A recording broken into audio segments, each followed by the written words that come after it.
और इसके बाद अलग अलग स्टेटमेंट्स भी सामने आए। रक्षा मंत्री राजनाथ सिंह की तरफ से कहा गया, भारतीय लोकतंत्र के इतिहास में आज का दिन काफी दुर्भाग्यपूर्ण है।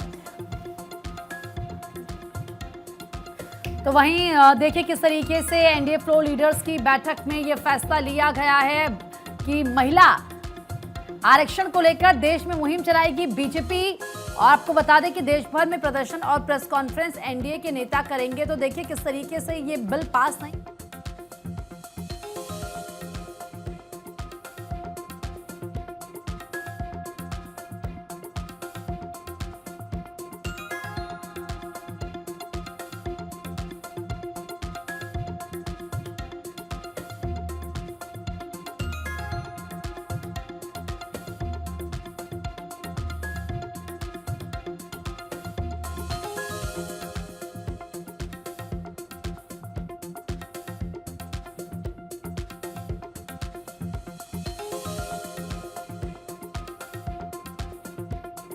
तो ये बड़ी खबर आपको बता रहे हैं, महिला आरक्षण को लेकर देश में मुहिम बीजेपी चलाएगी। एनडीए के नेता प्रेस कॉन्फ्रेंस करते नजर आएंगे और देखिए पूरे देश भर में ऐसा किया जाएगा ताकि ये बताया जा सके कि किस तरीके से बीजेपी की मंशा, एनडीए की मंशा महिलाओं को लेकर, इस आरक्षण को लेकर ये थी कि उन्हें सशक्त किया जाए, महिलाओं को मजबूत किया जाए, आगे बढ़ाया जाए, उनकी भागीदारी बढ़े राजनीति में। लेकिन हुआ क्या? प्रधानमंत्री नरेंद्र मोदी के ये कहने के बावजूद विपक्ष से कि मैं इसका क्रेडिट नहीं लूंगा, इसका क्रेडिट आप लीजिए, इसका श्रेय मैं आपको दूंगा, आपकी तस्वीरों को छपवाऊंगा, मुझे कोई भी इसका श्रेय नहीं चाहिए।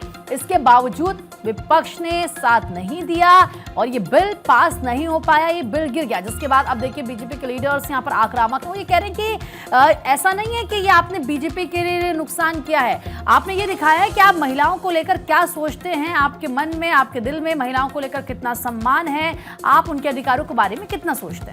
तो देखिए विपक्ष ने कहा कि लोकतंत्र की जीत हुई, संविधान पर हमले को हराया, ये कहा गया विपक्ष की तरफ से। दूसरी तरफ देखिए कांग्रेस ने तृणमूल को कहा है शुक्रिया, उन्होंने महिलाओं के नाम पर असंवैधानिक तरकीब का इस्तेमाल किया। इन तमाम बातों का जिक्र विपक्ष करता नजर आ रहा है। लेकिन तस्वीरें आप देख रहे हैं कि किस तरह से अब इसे लेकर देश भर में मुहिम चलाने की तैयारी है। अलग अलग रिएक्शन सामने आ रहे, बीजेपी की तरफ से इसे लेकर भी स्टेटमेंट सामने आया। 54 वोट से गिरा है ये महिला आरक्षण से जुड़ा विधेयक। और देखिए फ्रंट पेज पर, तमाम अखबारों के फ्रंट पेज पर इस खबर का जिक्र भी है। बिल पारित कराने को लेकर जो जानकारी थी, उसके बाद 298 बिल के पक्ष में वोट पड़े, 230 खिलाफ में पड़े।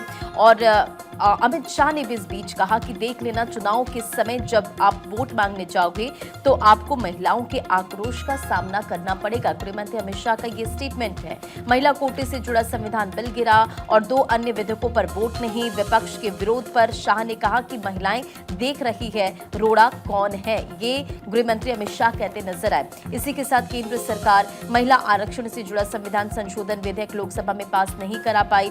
विशेष सत्र में करीब 21 घंटे चर्चा के बाद संविधान का 131वां संशोधन विधेयक 2026 पर वोटिंग हुई। लेकिन इसे पास कराने के लिए सरकार मौजूदा सदस्यों का 2/3 जो बहुमत है वो जुटा नहीं सकी।